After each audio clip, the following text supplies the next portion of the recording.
E agora? Sem áudio ainda?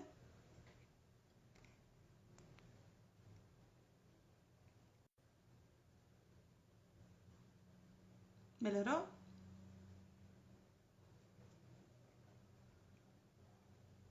Perfeito. Bom, hoje a gente vai falar sobre transtorno afetivo bipolar com uma psicóloga, a minha psicóloga, Maria José de Andrade. Ela me acompanha já há um bom tempo. Ela já esteve com a gente no último projeto, no projeto do ano passado, e esse ano eu não poderia deixar ela de fora, então ela vai dar o olhar terapêutico dela sobre esse transtorno afetivo bipolar. Eu já vou convidá-la aqui para ela se apresentar e falar com a gente esse bate-papo dessa noite. Então, já vou chamá-la aqui e assim a gente consegue decorrer esse papo maravilhoso. Um minutinho.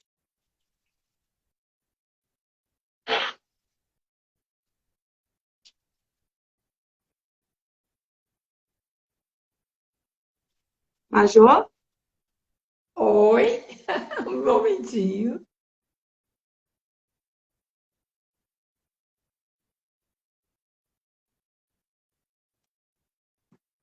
Só um momentinho. Estamos esperando, tranquilo. Ah, tem que abrir a câmera.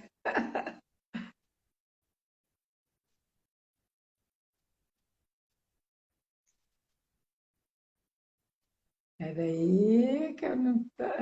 Aí. Aí, Ó, eu versus a modernidade. Boa noite. Boa oi, noite. tudo bem? Boa noite a todos. É sempre um Prazer. prazer revê-la, é um prazer estar comigo nesse projeto. A senhora sabe o quanto é incrível para mim tê-la como minha psicóloga, sempre presente comigo, e a senhora sabe o quanto é importante para mim estar comigo e fazer esse projeto comigo. Muito obrigada mesmo por ter aceitado o convite. Sim, também para mim é muito importante e é um prazer poder levar uma palavra, né, para as pessoas que nos ouvem, uma palavra de fé, de amor, de esperança, né, de conhecimento, porque o conhecimento também é fundamental para que a gente possa se cuidar. Não basta apenas eu achar que alguma coisa está acontecendo, né? Sim, É importante que eu saiba algo sobre, que eu tenha despertada essa curiosidade em mim sobre as coisas que acontecem comigo e no meu entorno, né? com, Para cuidar de mim e para cuidar das pessoas que eu amo, das pessoas com quem eu convivo, né? com certeza. Com certeza. Eu deixei aqui, como fiz o ano passado também, esse pequeno espaço para autoapresentação, porque eu acho que seria muito egoísmo da minha parte eu apresentar quem está chegando, principalmente a senhora, que tem inúmeros cursos que eu tanto admiro. Então, fale um pouquinho, por gentileza, da senhora. Bom, os cursos são consequências da busca, né? Porque não basta ser um estudante, é preciso amar o conhecimento, né? Amar, aprender, amar. Porque ser estudante é isso, é você estar envolvido com o conhecimento. Então, eu estou sempre estudando, porque a cada passo que eu dou, eu descubro que outros precisam ser dados. A cada descoberta que eu faço com meus estudos, eu descubro o quão pouco eu ainda sei e o quanto eu ainda preciso estudar, entender, compreender a mim mesmo e ao outro. E isso se dá através do estudo e para autoconhecimento e um conhecimento mais generalizado, né?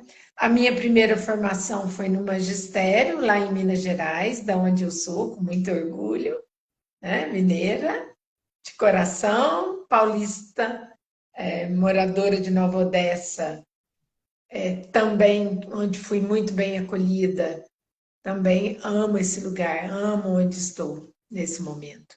Então, na minha primeira formação do magistério, eu trabalhei muitos anos como professora, também fiz a parte de enfermagem na área técnica, depois fiz pedagogia, psicopedagogia, sempre um estudo voltado para conhecer o outro e melhorar cada vez mais o meu tratamento, a minha ação junto, por exemplo, aos meus alunos. Eu fui trabalhar no magistério, aí descobri que tinha crianças que precisavam mais da minha ajuda. Aí eu fui para a pedagogia. Na pedagogia, descobri que haviam diversos transtornos que só a pedagogia não me esclareciam. Então, eu busquei a psicopedagogia na parte clínica, na parte também institucional, para cuidar das escolas também, dos professores. E aí descobri que precisava mais um pouco, então fui para a psicologia, mais um pouquinho, aí fui para a neuropsicologia lá na Unicamp, e agora também questões familiares, estou fazendo uma outra pós-graduação, e muitas outras, assim, coisinhas pequenas que se vão associando. Então, preciso entender sobre os transtornos, então faço um curso sobre transtornos. E por aí vai, né? Ou seja, parar é algo que eu não penso, porque eu acredito que se eu parar, o que me resta, né? A vida não foi feita para ficar parada. A vida é um constante movimento, né? E é assim que eu me vejo, em movimento. Eu acho incrível. Cada vez mais me faz admirar ainda mais a senhora. Eu não canso de falar isso. De verdade, não canso. Enfim, para quem está chegando agora, a gente está aqui para falar sobre transtorno afetivo bipolar, sob o olhar terapêutico da doutora. Então, hoje, né, eu gostaria de saber, então, o que é o transtorno afetivo bipolar e se ele se dá por algum trauma, se ele é genético. Então, de onde ele surge? Esse transtorno faz parte, como o próprio nome já diz, transtorno afetivo. Então, está relacionado com as nossas emoções, com os nossos afetos, e ele está muito ligado aos quadros depressivos, né? Está muito ligado à depressão, porque o próprio nome bipolar já nos faz imaginar dois polos, né? Um lado à direita, outro à esquerda, e eu transito nesses opostos, mas quando eu faço esse trânsito, eu vou para um dos lados e eu vou plenamente para esse lado. Se eu vou para um quadro de muita ansiedade, de muita dor, eu mergulho plenamente nessa depressão, nessa ansiedade. Se eu vou para um quadro de euforia, de manias, aí eu vou profundamente também. Por isso que é um bipolar.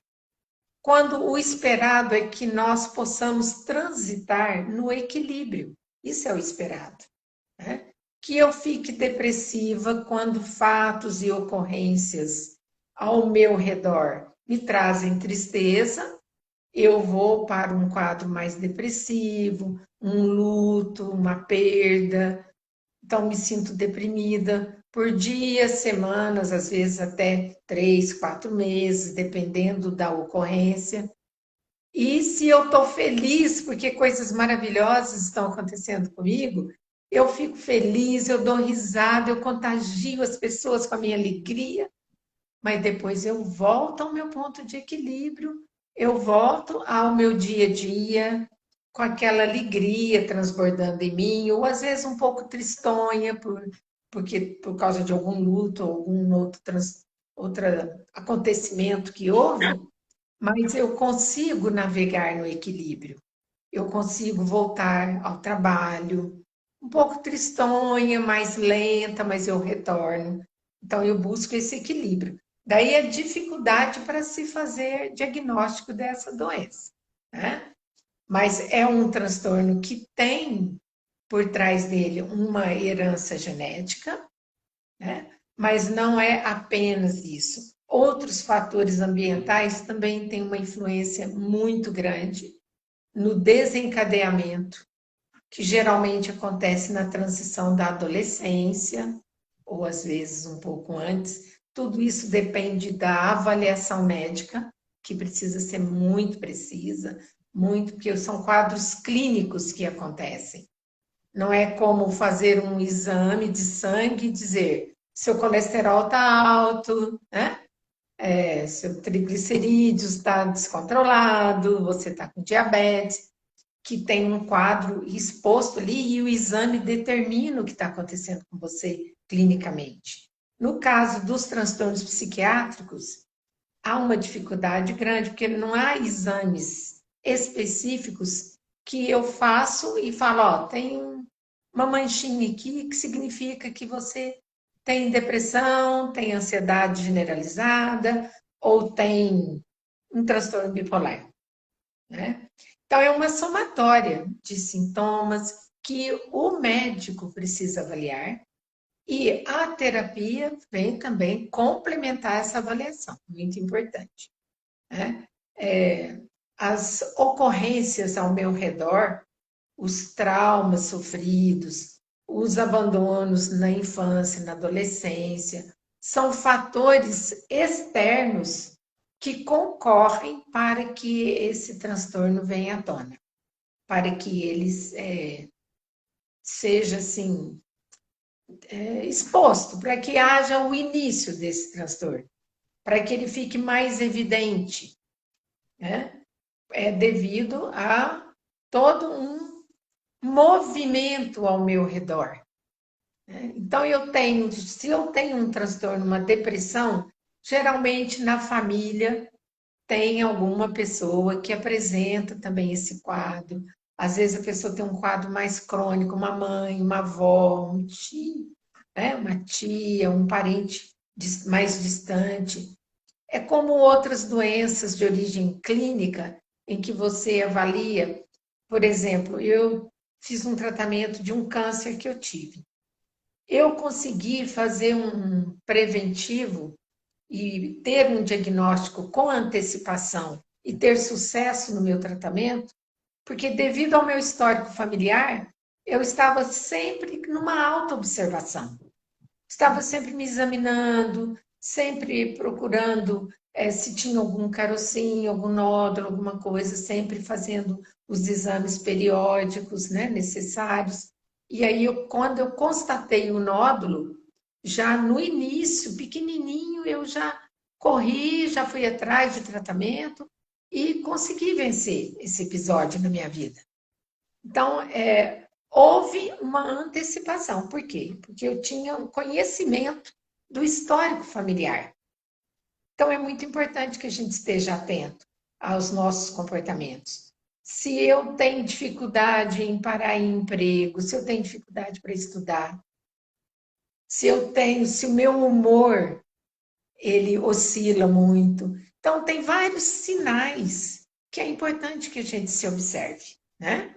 Porque não é só dizer assim, eu tenho um fato na minha família, tem alguém que tem transtorno bipolar, já diagnosticado. Não necessariamente significa que eu vou ter transtorno bipolar. E se eu oscilei no meu humor por alguma coisa que aconteceu, também não significa que eu tenho transtorno bipolar, né? É preciso que outras evidências sejam comprovadas dentro do quadro de sintomas, que depois a gente vai estar falando mais profundamente um pouquinho, né? E ele tem o tipo 1, o tipo 2 e tem mais um outro tipo que é o ciclotímico. É isso que é chamado? Isso, sim. Essa é uma classificação que o DSM coloca, que é o Manual do Diagnóstico das Doenças, né?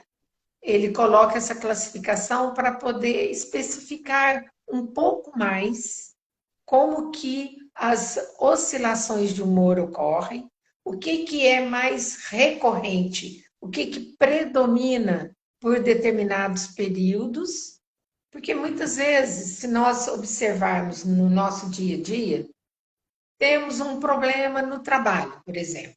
né? Pode acontecer que eu fique por um período amuada, tristonha, desanimada para ir para o trabalho. Por quê? Então, estão acontecendo coisas lá no meu trabalho, fatores que podem estar relacionados ao meu desempenho devido ao social, porque eu não estou interagindo bem com as minhas colegas de trabalho, ou porque eu estou tendo dificuldade de compreender um sistema novo que foi colocado lá onde eu trabalho. N fatores externos que podem me trazer um pouco de angústia, de ansiedade, de um sentimento assim de que eu não vou conseguir dar conta daquilo. E eu então oscilo o meu humor. Às vezes fico mais irritadiça, mais chorosa. E essas oscilações não necessariamente significam que eu tenho transtorno, como eu falei agora mesmo. Porém, com o diagnóstico especificado no manual, trazendo qual é a prevalência, por quanto tempo esses episódios acontecem. Então, todo esse detalhamento vem trazer informações tanto para o médico, para que ele possa cuidar do seu paciente e explicar para ele o que está acontecendo, e poder elaborar um diagnóstico. O médico, o psiquiatra, né? E o auxílio também aí da psicóloga, da terapia, da psicoterapia, vai ajudar bastante essa parceria no levantamento dos sintomas e da prevalência, ou seja, de como ele acontece, com que recorrência, se é crônico, se é agudo, se tem há muito tempo, se já aconteceu antes. Então, todo esse estudo precisa ser feito. E é um estudo clínico, né? É um estudo em parceria com o pessoal da área da saúde. Então, essas subdivisões aí em tipo 1, 2, ciclotímico, tem também os tipos de transtorno que estão associados ao uso de medicamentos, de outras substâncias, né? Álcool, drogas, e tem também com outros fatores ambientais, né? Que é um outro tipo também que tem que ser examinado. O que nós temos, por exemplo, no transtorno bipolar tipo 1? No transtorno bipolar tipo 1, é um tipo de transtorno onde há uma predominância das manias, ou da hipomania, como se explica, né? Como é um transtorno afetivo, envolve as minhas emoções. Estão muito associados ao quadro depressivo. Então, quando eu tenho essas manias, o que acontece comigo num quadro de manias? Como que eu identifico que eu estou maníaca, que eu estou cheia de manias, né? Então, as pessoas costumam ter delírios de grandeza, ficam falantes demais, falam muito, falam, não gostam de ser interrompidas, não ouvem, né? Não ouvem, só falam, ficam logorreicas, como se fala no termo, né? Falam muito. Elas também têm baixa necessidade de sono, porque estão sempre em estado de alerta, então dormem pouco. É como se fosse uma agitação. Oi? É como se fosse uma agitação.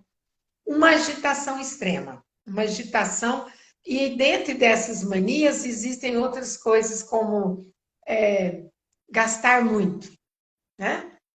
Gasto muito, compro, dou presentes, quero agradar todo mundo, e presenteio, e gasto tudo que eu tenho, o que não tenho, me endivido nos cartões. Se eu vejo um tênis, ai, adorei aquele tênis, aí eu compro 4, 5 pares. Um verde, um amarelo, um azul, um branco, um com... Ai, nunca tive nenhum com lantejoulas, com pedrinhas coloridas, eu quero um também, então compro Aquele diversos consumismo parado, né? sem controle, né? Porque eu tenho que manter essa agitação toda. E aí eu preciso fazer algo. Eu preciso pôr isso para fora.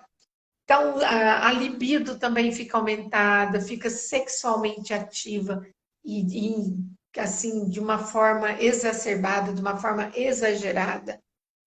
Tem fuga de ideias, né? Não consegue montar um raciocínio lógico em cima das necessidades básicas do dia a dia. Come demais, exagera na comida. Ou seja, tem vários episódios aí que estão ligados a essa mania. Então, no tipo 1, no transtorno bipolar tipo 1, predomina essas manias. E há um outro momento em que eu fico depressiva também, porque faz parte, né? Eu fico no episódio de mania por um período, uma semana, varia os períodos, depende de se eu me trato ou não, se eu faço acompanhamento ou médico ou psicoterápico, alguma forma de acolhimento que eu tenho para me tratar. Então, varia. E depois eu deprimo, e aí eu deprimo mesmo, assim, de ir para a cama, de não querer ver ninguém. Mas o episódio que prevalece da mania é muito visível, muito forte e dura um tempo maior. Então, esse é o que a gente chama de tipo 1. O tipo 2 já vai para o oposto, né? No tipo 2, geralmente começa pelo quadro mais depressivo e está muito ligado também a transtornos alimentares. Eu fico mais deprimida por muito mais tempo.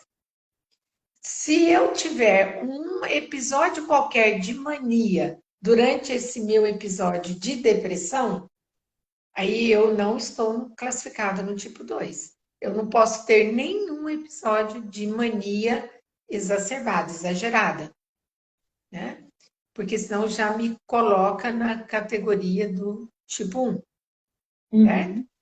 Então, o paciente, ele passa pelo período depressivo muito mais tempo. Abandona trabalho, tem tendência a transtornos alimentares, transtornos relacionados com o uso de outras substâncias, drogas, bebida, né? Você ia perguntar alguma coisa, Gabi? Não, pode continuar. Eu estou escrevendo a pergunta do Gui aqui, a gente pergunta depois. Tá. Outra coisa que caracteriza o tipo 2 também é que o surgimento costuma ser um pouco mais tardio do que o transtorno do tipo 1, né? Tipo 1, geralmente na transição da adolescência, 15 anos, 14, 15 anos em diante. Já o tipo 2, mais por volta dos 25 anos. E isso também não significa, opa, completei 25 anos, será que eu vou ter transtorno bipolar? Não, né? Isso daí é uma média que os estudos indicam, né? Que há uma prevalência do transtorno tipo 1 em adolescentes e mais jovens, 18, 19, 20, e a síndrome mais depressiva quando eu estou um pouco mais velha, 25 em diante, né? 30, 40. Então, o transtorno tem uma tendência maior para a depressão. Entendi. Já no caso do... Só Pode cortando um falar. pouquinho, esse tipo, por exemplo, a pergunta do Gui, né? Que existe algum tipo de bipolaridade, né? Por exemplo, 1 ou 2 ou algum outro tipo, que só causa euforia ou só a depressão, por exemplo. Então, é o caso, o tipo 1, por exemplo, Que que a prevalece mais a euforia mania ela no é tipo 1, mais né? prevalente, ela é mais presente, né? Os quadros de mania, eles demoram mais a passar. Mas o próprio termo bipolar já indica que não é só a mania É sozinha. sempre um ou, Porque tipo, aí vai seria sempre uma outra oscilando, né? classificação, num outro tipo de transtorno, né? Porque existem outras psicopatias, psicoses, que se enquadrariam em ter um comportamento mais fechado, né? Sim, Mas o próprio nome já diz bipolar, ou seja, eu apresento essas duas faces, né, do meu comportamento afetivo. É uma face de mania, que quando é mais exacerbada e misturada com a depressão, só que eu fico um tempo maior na mania. Então, caracteriza um tipo. Se eu fico na fase depressiva e o episódio de mania é mais leve, uma hipomania, né? Então eu me encaixaria no quadro 2, mas se eu apresentar um episódio de uma mania exacerbada, mais durável, digamos assim, se é que eu posso usar esse termo, né? Que dure mais tempo, aí eu já saio do tipo 2 e me encaixo no tipo 1. Entendi.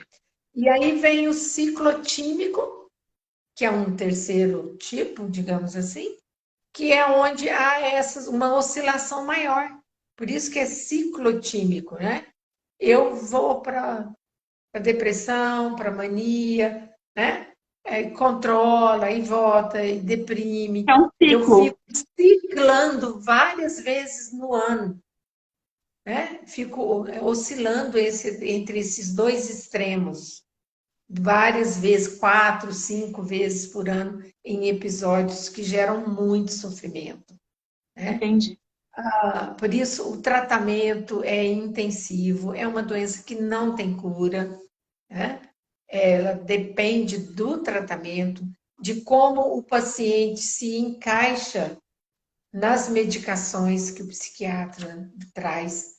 Depende desse acompanhamento muito, muito mesmo. E a psicoterapia vem ajudar também, porque o paciente precisa se adaptar, criar estratégias para estar convivendo em sociedade, para até mesmo estratégias e ser acolhido para poder se medicalizar, né? É preciso que o paciente seja visto como um ser humano em sofrimento. Sim. Né? Muito, muito sofrimento. Um buraco negro que nos engole e que a gente é como se não víssemos saída, e eu preciso muito de ajuda, muito de acolhimento, de afeto, mas também de alguém que me acompanhe para me dar direções, para me orientar, para me ajudar a entender o que está acontecendo comigo, para que eu aceite ser medicalizada, para que eu encontre um bom psiquiatra, né, Gabi? Que me oriente, que cuide de mim, que me explique o que está acontecendo, que fale para mim dos efeitos da medicação, que me acompanha e que troca quando os sintomas ou os efeitos colaterais da medicação Que trazem não faz. consequências muito ruins, né? Parece que pioram o meu quadro, dependendo da dose do medicamento, né? Então, o psiquiatra que acompanha e que realmente se envolve ali no tratamento, porque exige isso do profissional, e a psicoterapia para que o paciente consiga se ver nesse processo todo, consiga ver possibilidades de eu estou nesse quadro, mas é possível eu ter momentos com a medicação em que eu possa ter qualidade de vida, em que eu possa ter um relacionamento, ter um trabalho, né? E para isso eu preciso de um amparo também do meu emocional. E isso a psicoterapia vem trazer, abrir essa janela para que eu possa enxergar possibilidades de mudanças, né?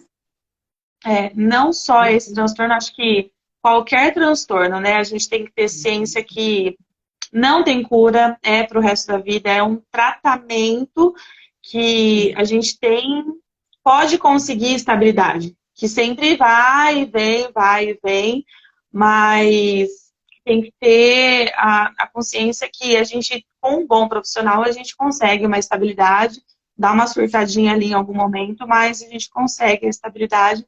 Minha mãe até escreveu aqui com uma ótima psicóloga, porque a gente dá aquelas emperradas às vezes, acha que não vai dar certo, mas sempre dá certo. Às vezes dá um passinho para trás, para a gente poder dar 2 para frente depois. Porque nada nunca é fácil, né? A gente vive sendo ratinho de laboratório para achar uma medicação certa em algum momento e depois de um tempo tem que mudar de novo, tem que mudar de novo, mas qualquer transtorno é assim. Porque é igual uma diabetes, que tem que tratar pro resto da vida, é igual uma pressão alta, que tem que tratar pro resto da vida. E tem que lidar assim. É uma doença, então tem que tratar e tem uma estabilidade, e a gente tem uma vida normal. É uma vida normal, que a gente consegue trabalhar, consegue estudar e consegue ter uma qualidade de vida normal. Então, tem sim um controle sobre isso. Então, é só saber lidar e saber aceitar. Porque a partir do momento que a gente aceita o tratamento, é tudo muito mais fácil. Consegue lidar com tudo muito mais fácil. Mas tem que saber aceitar. Que acho que é a pior parte, quando a gente não aceita, é isso. Exato. Uma coisa que eu considero muito importante nessa construção, nesse trabalho que você está realizando com essas lives, desde o ano passado, né? Todo esse trabalho que você vem fazendo de conscientização das pessoas, não apenas da pessoa que está sofrendo com o transtorno, mas de todos os que estão no seu entorno, né? Todas as suas redes, a rede familiar, os amigos, os profissionais que atuam junto à pessoa que está debilitada pelo transtorno, né? E, principalmente, que nós possamos, todos que estiverem assistindo e que posteriormente poderão assistir a essa live, porque nós estamos num feriado, tem muita gente passeando, né? Mas a live vai ficar gravada e posteriormente as pessoas poderão ter acesso a essa informação. A minha intenção aqui é que as pessoas possam entender que não é porque eu tive um acesso de raiva, eu fiquei muito brava, né? Eu fui assim, da doçura para o ódio extremo e quebrei coisas e briguei e emburrei e fiquei de mal por 1 mês, 2 meses. Não significa que eu tenho transtorno. É muito importante isso. Porque senão as pessoas começam a pensar, nossa, eu fico brava, depois eu fico bem, aí eu canto, e aí eu brigo de novo. Tá? Eu preciso que eu faça uma coisa que na psicologia eu tenho assim, com uma confiança enorme, uma coisa chamada exame de evidências. Né? É preciso que eu examine as evidências do que está me fazendo oscilar o meu humor. Por que eu estou ficando brava? E aí eu estou bem, aí eu fico brava de novo, estou ríspida, respondona, não estou dormindo direito. Eu preciso examinar o meu entorno. Se eu estou nesse ciclo, né, ciclando, como a gente diz, indo de um extremo ao outro, com muita frequência, e não estou conseguindo controlar, é preciso que eu busque ajuda. Mas se houve um incidente qualquer, um acontecimento qualquer no meu entorno, né? Desde, por exemplo, nós acabamos não, volta a fita, nós estamos passando por uma nova fase dentro da pandemia. A fase já foi pior, hoje está mais controlada, mas ainda estamos em tempos de pandemia. A gente sabe que ainda não estamos livres disso. E a pandemia trouxe à tona muitas dores que estavam escondidas na correria que nós estávamos pré-pandemia. Antes da gente ser recolhido aos nossos lares, obrigatoriamente, não estávamos atentos ao que acontecia ao nosso redor. Nem com a gente mesmo, nem com os nossos relacionamentos, nem com os nossos filhos, maridos, esposas, familiares. Não estávamos atentos, né? E esse retorno ao lar tanto trouxe muita coisa boa, muito reencontro, como trouxe à tona também muitas desavenças, né? Então, muitas doenças ficaram expostas. A depressão, né? Eu tenho lá no consultório a depressão, o medo, as síndromes de pânico, muita coisa, a ansiedade exacerbada, ansiedade altíssima, né? Então, tudo isso veio, eu achava que eu não tinha nada, eu estava plena, trabalhando, cuidando da minha vida. Tive que parar tudo, fechar tudo e voltar para casa. E eu não soube lidar com isso, né? Então, as pessoas passaram a olhar para isso e a sentir os efeitos. E os efeitos não foram apenas físicos, foram também emocionais, mexeram com o nosso humor, mexeram com os nossos sentimentos e trouxe muita coisa à tona. Então, é possível que eu passe por comportamentos extremos ainda fruto desses momentos todos que eu vivi, né? O que não vai significar que eu tenho um transtorno bipolar. Então, é preciso que eu tenha consciência disso, que eu tenha esse autoconhecimento, que eu busque formas de me autoconhecer. É fazer um relaxamento, uma yoga, né? É ouvir boa música, é ter amigos, muitos amigos, colegas, conversar, é adquirir resiliência para lidar com aquilo que não atende o meu desejo na hora que eu quero. Talvez eu tenha que esperar um pouco, talvez o meu desejo nunca se realize, e eu aprender a me adaptar, o que é a resiliência, me adaptar a todo esse momento que eu estou vivendo. Para que eu não comece a pensar, não, eu tenho transtorno bipolar, tem transtorno de humor, tem transtorno depressivo, aí eu vou ficar cheia de transtornos se eu for olhar todo esse entorno.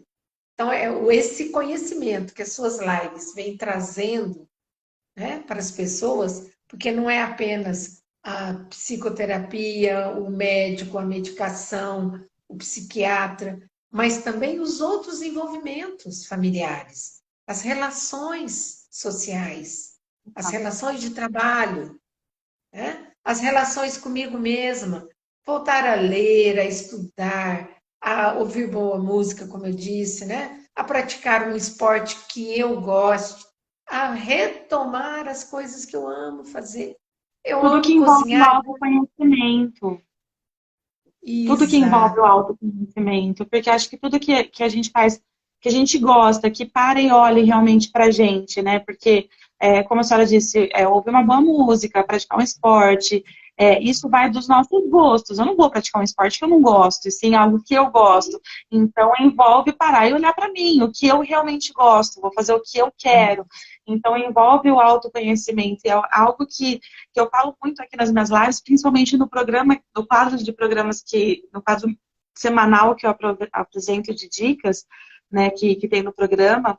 Então, eu falo muito sobre autoconhecimento e é uma coisa que eu aprendi com a minha terapia com a senhora, que é o autoconhecimento é a chave de tudo, de tudo. Eu lembro de como eu cheguei lá em 2017 no consultório da senhora e de, assim, não que eu melhorei 100%, mas eu lembro que, assim, a chave de tudo, de muita coisa, para mim a melhora foi o autoconhecimento, de como eu estava fechada e de como eu melhorei, né? De abrir o meu campo de visão, acho que foi 2017, 2016 que eu cheguei lá. Então, assim, foi realmente parar e olhar para mim, de me expandir, foi realmente o autoconhecimento.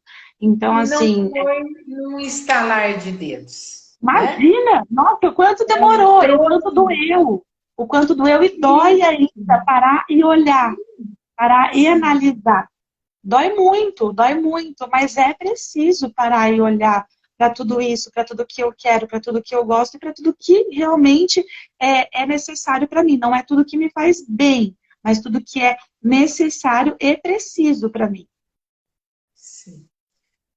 Encarar essa dor é um passo gigantesco, Sim, né? Assumir de que eu preciso fazer algo por mim. exato. Não é porque minha mãe falou, meu pai falou, minha namorada falou, meu namorado falou. Não. Eu começar a ver as minhas necessidades, a me reconhecer como alguém que precisa ser amado e compreendido, em primeiro lugar, por mim mesma. Sim. Né? O que eu sei sobre mim, o que eu consigo fazer de bom, de melhor para a pessoa mais especial que eu conheço, que sou eu. Porque Exatamente. só assim eu consigo criar um amor e um cuidado capaz de cuidar o outro. Porque a partir do momento que eu me cuido e que eu olho para mim, eu sou capaz de cuidar do outro. Porque se eu não me amar, eu não consigo amar o outro. Não consigo entender as dores do outro. Não consigo ser empática. Eu me torno intransigente, agressiva, ríspida. Acho que o outro está fazendo corpo mole, que isso é frescura. Ah, para com isso, né? Vai lavar prato que você melhora. E aquelas tantas falas que a gente ouve por aí, É né? falta de uma Porque pia cheia de louça. isso, porque eu não consigo entender o que pode estar acontecendo. Exatamente. Sobre esse diagnóstico, na verdade, quem pode dar, então, não é nada de Google, não é nada gente, mas sim é uma equipe multidisciplinar, com um terapeuta, né, uma psicóloga, um psicólogo e um psiquiatra, ou é só um ou outro? Tipo, é só um psiquiatra que faz o diagnóstico, é só um psicólogo que faz o diagnóstico, ou é sempre em conjunto os dois? Sim, você falou uma coisa interessante aí, que é, assim, há uma predominância muito grande. O santo Google, Total. né? Bateu a dúvida, pergunta para o Google que ele responde. Ele responde, sim, responde, é uma fonte inesgotável de informação, mas se eu não souber como conduzir essa informação, ela não vai me servir muito bem, né? Então, é preciso que eu busque as pessoas certas para me ajudarem a entender o que está acontecendo. Então, só o psiquiatra.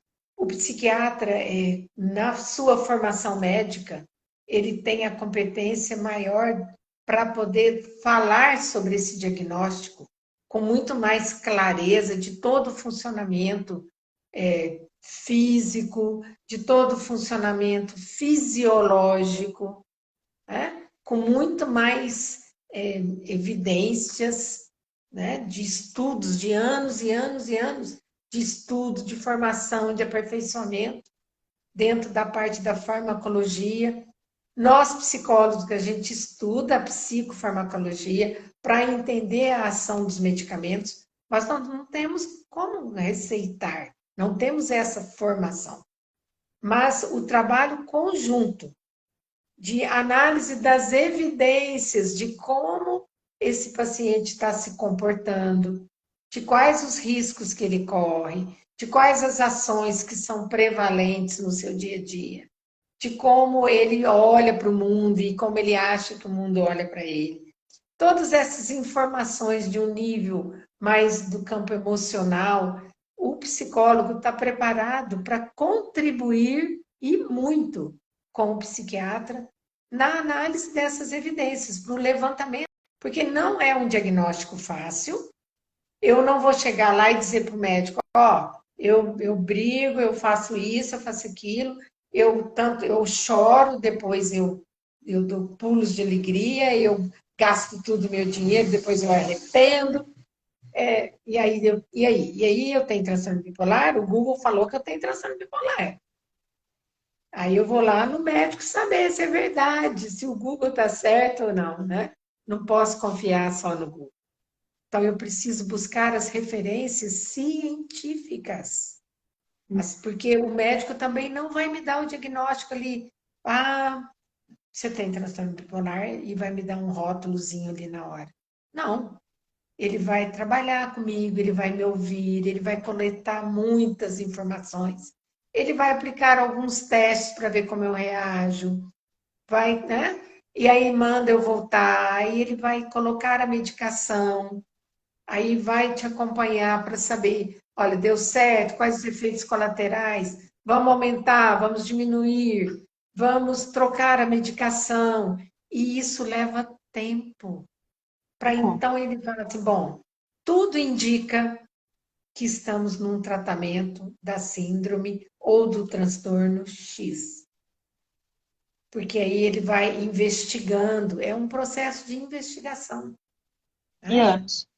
Cada ser humano é um ser único. Talvez a medicação que você tome para dormir me faça ficar como um zumbi acordada a noite toda. A medicação que abaixa a sua ansiedade pode me fazer sentir um medo, uma ansiedade incrível. Tem um efeito totalmente reverso. Né? Então, é preciso que a gente busque onde está a ciência. É muito importante. O médico tem dedicação incrível até a sua formação e além dela. Nunca para de estudar, de buscar, de se informar, né? De buscar novos momentos, novas informações, em tudo que é possível fazer para atender o paciente. O psicólogo, mesma coisa. O psicólogo é também uma profissão onde a gente nunca para de estudar. A gente está sempre investigando, buscando informação. Cada caso que chega no nosso consultório é um caso único. Nenhum pode servir de parâmetro literal para o outro. Nos dá informações, como os livros nos trazem, né? Das pesquisas que as pessoas que se dedicam, os grandes pesquisadores, nos trazem informações de que tal comportamento de manias, quando estão presentes por 1 ano, 2 anos, ou se repetem sistematicamente, são indicadores de tal transtorno. Transtorno bipolar, por exemplo. Por quê? Porque os estudos indicam que 85% das pessoas que apresentam esse tipo de comportamento tem essa síndrome toda, todos esse leque de sintomas que identificam o transtorno bipolar, que não é uma coisa de agora, é uma coisa lá do século XX e anterior a ele, só que não tinha nenhuma nomenclatura, né, que dava nome para esses sintomas todos. Depois é que começou a se falar mais. Primeiro se falava em maníaco depressivo, e aí foi trocando os nomes, até chegar no que temos hoje, que é o transtorno afetivo, porque envolve nossos afetos e emoções, e bipolar, porque nos leva a comportamentos extremos. Né? E ainda saiu mais a classificação. Se eu fico muito de um lado, tem uma classificação. Se eu fico muito do outro e nunca chego para lá, tem outra classificação. Se eu fico oscilando para lá, para cá, sou ciclotímica. Então, tudo isso o psiquiatra vai analisar sabiamente e vai ajudar você a Se a entender. sua oscilação é muito rápido, você é border. O border, nós vamos falar, por exemplo, dentro das comorbidades, né? O transtorno borderline com o bipolar, eles são comórbidos também. Então, É porque se a sua oscilação, se você tem a sua oscilação muito rápido, não é tão distante uma oscilação da outra, você já não é bipolar, você é border. exato. Então, e tudo isso precisa ser identificado, por isso que é um exame clínico, de acompanhamento por longos períodos, né? Quantos anos, Gabriela, de acompanhamento e tratamento? Quantos? 9 anos de tratamento e o Dr. Rodrigo ainda nem gosta de falar que eu sou diagnosticada com X transtorno. Ele usa 3 transtornos para me diagnosticar. Sim. Por quê? 3 Porque você, à medida que você foi evoluindo com as medicações, com os tratamentos, aí surgem outros pontinhos de interrogação, né? Será que aquela minha primeira hipótese diagnóstica poderia estar fechada? Ou agora, com esse novo comportamento que a minha paciente apresenta, eu posso pensar em abrir esse leque e pensar que não era bem aquilo que eu imaginei, É o que né? ele sempre fala. Vamos tratar primeiro as comorbidades para depois tratar realmente o que é o caso. É que as comorbidades sempre vão surgindo, porque tenta se tratar, vamos supor, a comorbidade de depressão. E daí passa-se meses tratando a depressão, porque você tratou uma crise que aconteceu em junho do ano passado. Só que você não trata por um mês, porque o remédio leva-se meses para fazer efeito e o corpo, o organismo se acostumar. E aí aquele remédio não fez efeito, depois vai trocar aquele remédio. Nisso já se passou um ano.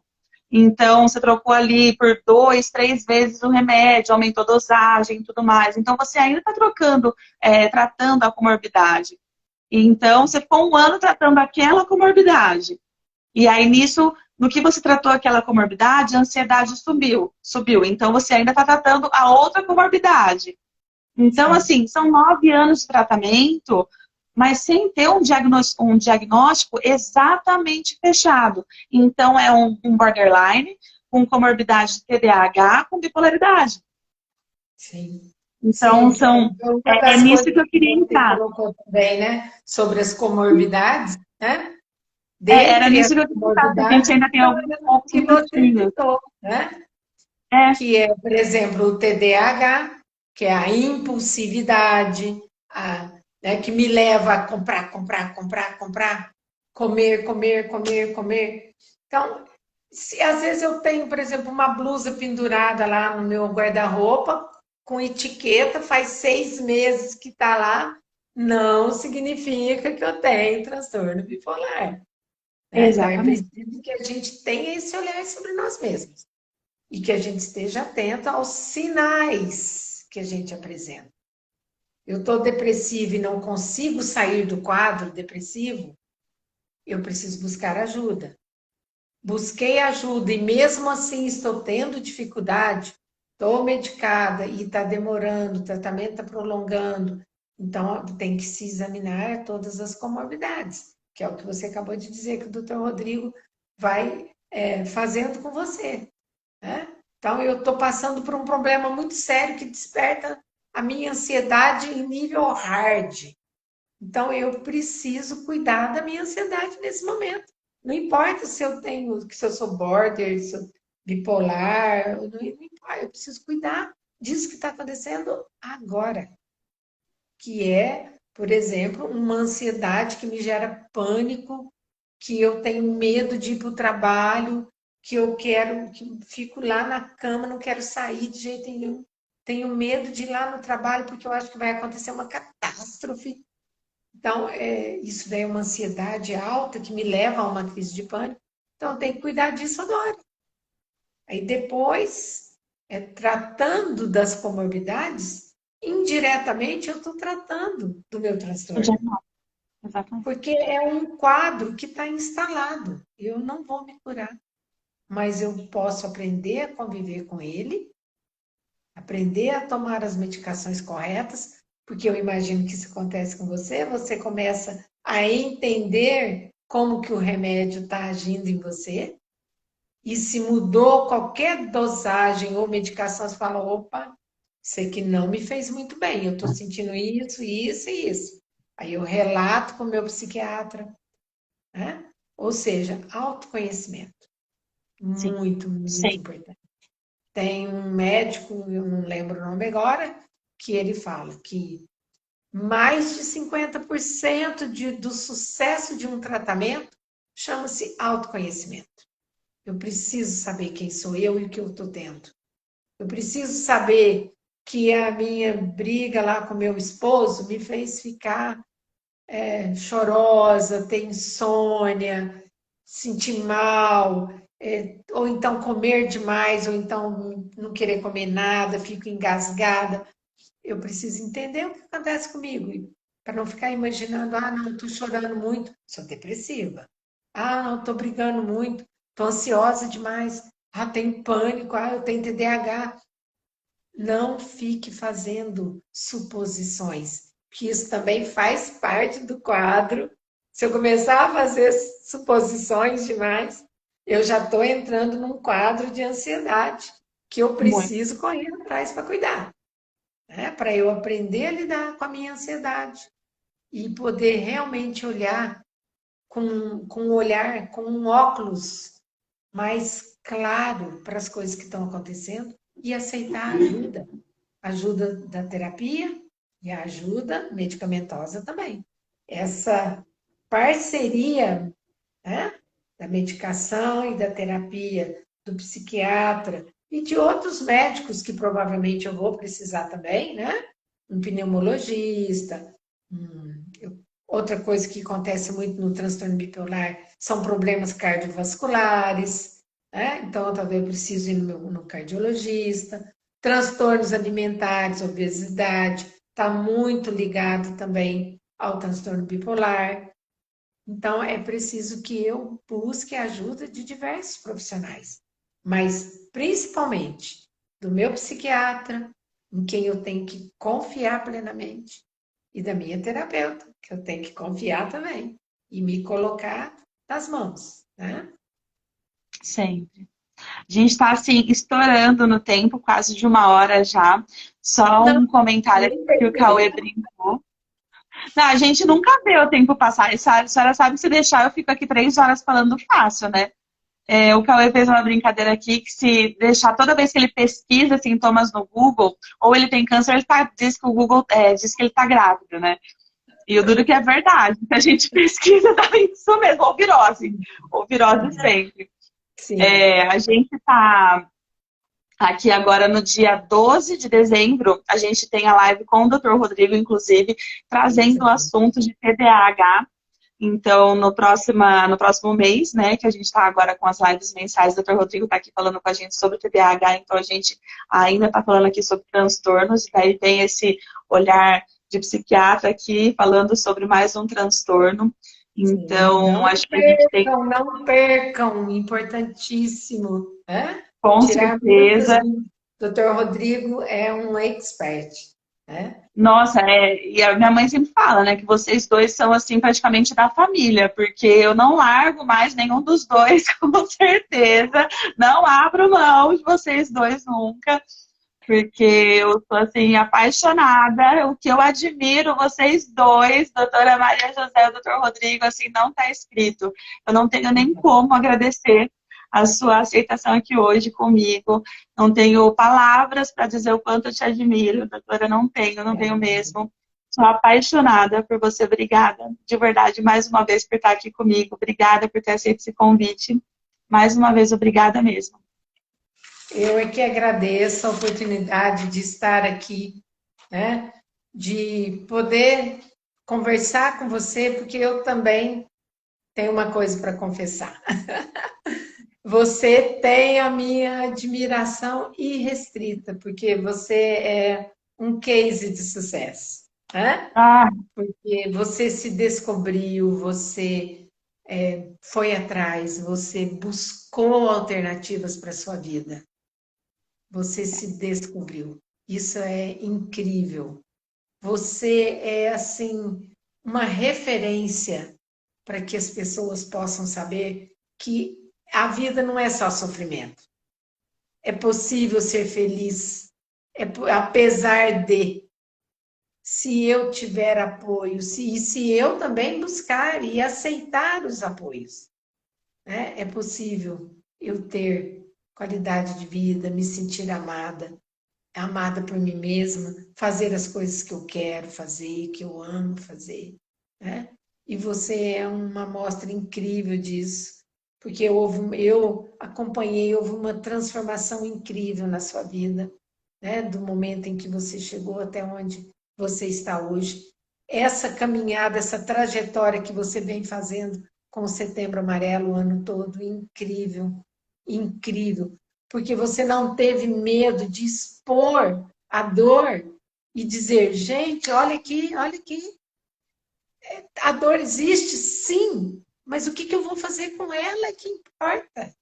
Bora fazer alguma coisa, bora sair desses ciclos de só dor, vamos partir para outra coisa, vamos buscar alternativas, né? E é isso que eu quero deixar como recado para todos que estão nos ouvindo. E eu acredito que as suas lágrimas são de alegria. E eu me sinto muito feliz de estar aqui com você, né? e de dizer a todos que estão nos ouvindo: acreditem, acreditem em si mesmo, busquem ajuda, não tenham medo, vergonha de buscar a ajuda que você precisa. Hoje, aqui, agora, vá atrás, encontre, você vai encontrar o apoio que você busca na sua família, não tenha medo de falar, né? Vá atrás de ajuda, porque a ajuda está aí, ela existe. E é possível ser feliz. É possível a gente ser amada e amar também, né? Então, o meu desejo aqui é que todos nós possamos experimentar essa alegria de poder saber que a vida é muito mais, vai muito além do que a gente sequer imagina e que é possível ser muito feliz, muito. Viu? Com certeza. Obrigada por toda a força sempre. De verdade, eu amo muito você. Obrigada mesmo. Beijo. Obrigada, gente. Vejo vocês dia 12 de dezembro, então, às 8 horas, segunda e segunda-feira do mês. Esperamos vocês lá. Com certeza. Um beijo. Beijos, tchau. Tchau.